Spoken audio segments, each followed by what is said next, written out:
नमस्कार, आप देख रहे हैं पंच न्यूज एनसीआर और मैं हूं आपके साथ मानवी ठाकुर। शुरुआत करते हैं आज की खास खबरों से। अधिक अपडेट्स के लिए बने रहिए पंच न्यूज एनसीआर के साथ। चैनल को लाइक, शेयर, सब्सक्राइब करें और बेल आइकन दबाना बिल्कुल ना भूलें। कानपुर में एक बार फिर सर्राफा कारोबारी का दूसरा सर्राफा कारोबारी सोना लेकर फरार हो गया। जानकारी अनुसार कानपुर के कलेक्टरगंज थाना क्षेत्र अंतर्गत श्री राधा वल्लभ ज्वेलर्स की दुकान है, जिसके मालिक हरिओम गुप्ता है। कई वर्षों से सोना चांदी का कारोबार कर रहे थे और अब नयागंज सर्राफा बाजार के कई कारोबारियों सहित अन्य कारोबारियों का करीब 1400 ग्राम सोना लेकर फरार हो गया। इस मामले में पीड़ितों ने बताया कि हरिओम की दुकान काफी वर्षों से है, इसलिए विश्वास पर कारोबार करते आए हैं, लेकिन ये नहीं पता था कि हरिओम सबका सोना लेकर फरार हो जाएगा। पिछले माह यानी अप्रैल से उसकी दुकान बंद है। फोन पर की बात तो दिल्ली में पत्नी का इलाज करना बताया था और अब फोन बंद है। हालांकि इस मामले में एक कारोबारी ने करीब 10 करोड़ का सोना ले जाने की बात कही है। इस संबंध में डीसीपी श्रवण कुमार सिंह ने बताया कि सर्राफा कारोबारियों का आपस का मामला है, जिसमें एक कारोबारी सोना लेकर कहीं फरार हो गया है। तहरीर के आधार पर आरोपी की तलाश की जा रही है। डीसीपी ने बताया कि करीब 90 लाख का सोना ले जाने की बात सामने आई है। बाकी जो भी जांच में आएगा वो साझा किया जाएगा। क्या नाम है आपका? मेरा नाम कार्तिकेय गुप्ता है। क्या हुआ है? जी, मेरे साथ एक फ्रॉड हुआ है। एक हरिओम गुप्ता जी ज्वेलर्स थे यहाँ पे, जिनकी फर्म का नाम था श्री राधा वल्लभ। उन्होंने मेरा व्यापार होता था। उन्होंने मेरे से 560 ग्राम माल लिया था होली से के आसपास। वो तब से 29 तारीख तक तो बात होती रही, उसके बाद से वो गायब हो गए। उन्होंने सिर्फ इतना बताया था कि उनकी वाइफ की तबीयत ख़राब है, वो जा रहे हैं दिल्ली दिखाने के लिए। उसके बाद से उनका कोई अता पता नहीं है। अब फ़ोन मिलाते हैं तो उनका फ़ोन स्विच ऑफ है। यहाँ पे हमने अपना कंप्लेंट दर्ज करी है, तो हमारे साथ ये हादसा हो गया भैया। और भी लोगों का सोना? कई लोगों का है उसमें। अच्छा, लगभग कितना होगा? अब लगभग का तो भैया जिस हिसाब से बात आई है कि वो 10 CR तक की बात है, उसमें तो कुछ कह नहीं सकते किसका कंफर्मेशन है। आप लोगों ने जानकारी नहीं करी कहाँ है, कैसे क्या है? बातचीत नहीं हुई उनसे? भैया बातचीत के लिए उनको मिलाया, उनके घर परिवार से भी बात हुई, तो उनका तो साफ कहना है कि हमको पता नहीं है। पुलिस कंप्लेंट करी है तो पुलिस ने क्या आश्वासन दिया?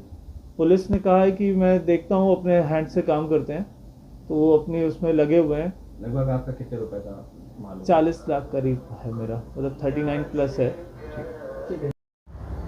क्या नाम है भैया आपका? संदीप, मेरा नाम है संदीप मिश्रा। क्या हुआ भैया, क्या मामला? कुछ नहीं, हमारा श्री राधा वल्लभ ज्वेलर्स पीपल वाली कोठी में बेसमेंट में दुकान है राधा वल्लभ की, जिनके प्रोप्राइटर हरिओम गुप्ता हैं। करीब 7-8 महीने से, जान पहचान तो हमारी बहुत पुरानी है, 7-8 महीने से इनसे कंटिन्यू हमारा आरटीजीएस के द्वारा ये माल देते थे। और आरटीजीएस के द्वारा पहले अप्रूवल में माल देते थे इनको।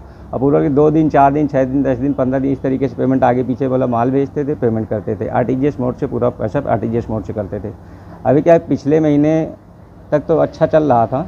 इन्होंने अप्रैल में जो माल लिया तो बोला इसको सेल करके जैसे पहले होता था उसी के तरीके से आपको पेमेंट कर देंगे। 4-6 दिन, 10 दिन लग सकता है।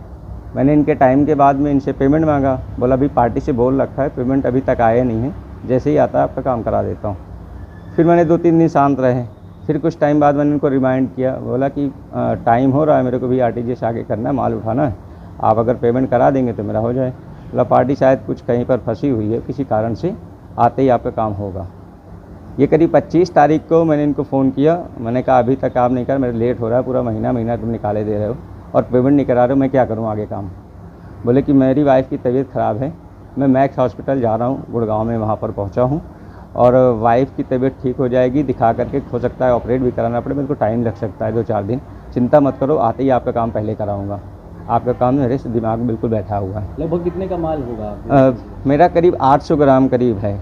वैल्यू के हिसाब कीमत 50 के आसपास की हमारी कीमत है। कितने व्यापारी हैं जिनका माल लेके फरार है? नहीं, मेरे साथ में एक राजू जी हैं, जिनका करीब 500 ग्राम, उनका भी अप्रॉक्स करीब उनका है, फाइन मेटल होगा, वो भी 35-40 करीब वैल्यू रखता है। मेरा ज़्यादा था, विश्वास जमा था, पुरानी फर्म थी, 20 साल की पुरानी फर्म थी और ऐसा कोई संदेह भी नहीं होता था कि ऐसा कोई आगे पीछे पेमेंट ज़रूर होता है, सभी व्यापारियों को होता है। कॉन्टैक्ट हो नहीं पा रहा है? फ़ोन 29 तारीख लास्ट उनसे बात हुई है मेरी। 29 तारीख उन्होंने मेरे को फ़ोन किया था। इससे पहले बीच में मैं फ़ोन करता था, बीच में उनका आ जाता था, बोला मैं लगा हूँ, मैं डिस्टर्ब हूँ बहुत ज़्यादा और वाइफ के ठीक कराने के बाद ही आ पाऊँगा। मैंने उनके इसी बीच में उनके भाई से भी संपर्क किया था, जिसका नाम मनीष है। तो मनीष ने कहा तुम्हें किसी की जान की परवाह है कि केवल पैसे की परवाह है? मैंने कहा नहीं, वो तो मैं पहले देखूंगा यार, किसी की जान की परवाह क्यों नहीं होगी किसी को। तो बोला बस पहले भाभी अगर तबीयत ख़राब है तो वो उनको ठीक कराएंगे या पहले। कितने दिन से बातचीत नहीं होगी, उनका कॉन्टेक्ट 29 तारीख से लगातार उनका फ़ोन स्विच ऑफ है। उसके बाद पता किया मैं तो उनके घर, वो केशव नगर में रहते हैं और मैं उसके घर गया हूँ तो घर में जहाँ पर पहले फ्लैट में रहते थे वहाँ से तो निवास भी चेंज कर दिया। फिर मैंने वहाँ से पता किया, 2 दिन 3 दिन चक्कर लगाए और पता करने के बाद वो एक रेंट के मकान में रहने लगे, वहाँ पर पहुँच गया। वहाँ पर उनकी फैमिली कोई वाइफ को लेकर के गए हैं तो थी नहीं, उनके भाई की वाइफ, मनीष की वाइफ, मनीष के बच्चे, उनकी माँ वहाँ पर मौजूद थी। कोई संतुष्टिपूर्ण जवाब वहाँ से मिला नहीं मुझे। आप पुलिस पुलिस से आपने मदद मांगी है क्या? पुलिस को अब क्या है ना, सबसे पहले तो व्यक्ति को ढूंढे, व्यक्ति कब है, कब गया है, कहाँ। जब तक किसी चीज़ की पूरी जानकारी ना हो, तटस्थता ना हो, मैं कैसे आगे कुछ बोलूँ। अब जब वहाँ से कंफर्म हो गया, फिर यहाँ पर मार्केट में 1-2 लोगों से बात किया, आपने सराफा एसोसिएशन पे बात किया कि भैया क्या करना चाहिए। बोला FIR करना चाहिए। फाइनली FIR किया हम लोगों ने अभी 3 दिन पहले। आश्वासन हाँ वहाँ से दिया हुआ है। सराफा एसोसिएशन भी हमारे पंकज भैया हैं, अशोक चाचा हैं। नहीं, ये मैं कल नहीं बता सकता हूँ ना कितने लोगों का है। अब कोई कुछ बोल रहा है, कोई कुछ बोल रहा है, तो कोई आंकड़ों से मैं किस चीज़ की गणित लगाऊं भाई। हाँ, हमारे और राजू भैया हैं जिनके आप होके आए हैं, तो उनका मिलाकर ये करीब 90 के आसपास की, तो 50-40 उनका करीब लग रहा है, मेरा 50 है फिगर। तो 90 करीब माल हो गया। 800 और 5 1300 ग्राम करीब माल हो गया। 1314 मतलब 1 किलो 300 ग्राम करीब गोल्ड का हो गया, 1.25 किलो के आसपास का। सर ड्रग्स का मामला आया है। तो देखिए, एक एप्लीकेशन आई है और उस पर हमारे थाना कलेक्टरगंज ने जांच करी है। मामला ये है कि एक व्यापारी हैं जिनकी सराफा की दुकान है, उन्होंने 2 व्यापारियों से जो भी सराफे के हैं, और 25 अप्रैल के आसपास की बात है, जैसा कि एप्लीकेशन में दिया है कि एक से इन्होंने करीब 800 ग्राम और एक से 360 ग्राम सोना इन्होंने व्यापार के सिलसिले में लिया। अमूमन होता है, जैसा कि बता रहे हैं, कि कभी जब किसी ग्राहक आता है, माल दिखाना होता है, एक दूसरे से माल लेकर के दिखाते हैं। इनको ये उम्मीद थी कि ये व्यापारी हैं, हम लोगों से लेते देते रहते हैं तो ला करके लौटा देंगे।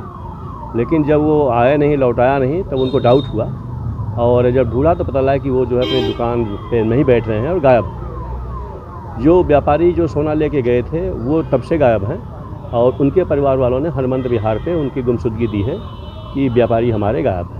तो इस पूरे प्रकरण की जांच की जा रही है और जो सोने की जो कीमत है लगभग 82-83 लाख से लेकर के 90 लाख के बीच की बताई जा रही है। तो ये पूरे प्रकरण की जांच हो रही है। चूँकि व्यापारियों के बीच का मामला है, वो व्यापारी मिल जाए तो फैक्ट पता चलेगा कि इन्होंने उनको दिया क्या और उन्होंने ले करके फिर इनको लौटाया क्यों नहीं। तो हमारी पुलिस लगी हुई, चूँकि उनके मोबाइल बंद हैं, तो सर्विलांस के माध्यम से हम ट्रैक करने का प्रयास कर रहे हैं कि वो व्यापारी मिले, तो तीनों लोगों के बीच के जो विवाद का कारण है वो क्लियर हो।